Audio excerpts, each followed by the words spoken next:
Hello everyone, welcome to Barangay Tapayas. Today, our group will talk about how we can build a sustainable community in Barangay Tapayas.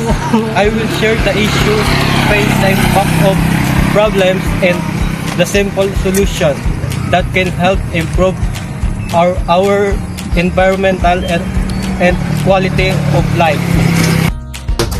Energy use. In our community, many households still waste electricity. Some people leave lights on even during the day. And old appliances consume a lot of power. Only a few families use solar panels or energy-saving devices. There's an impact of energy use. Higher bills, more carbon emissions, more stress in our power supply. There's another solution of power energy. Una, patayin ang ilaw kung hindi ginagamit.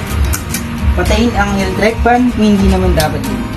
At mas makakabuting gumamit muna ng solar para mas makatipid sa kuryente.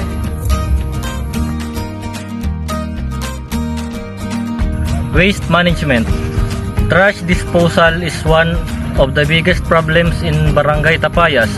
Not everyone practices waste segregation, and sometimes garbage is left outside the house. Some people burn their trash because they want to get rid of it quickly. Impact, air and water pollution. Flooding because canals get closed. Spread of disease. Solution. Segregate waste non-biodegradable and biodegradable and recyclable. Create compost pits for food waste.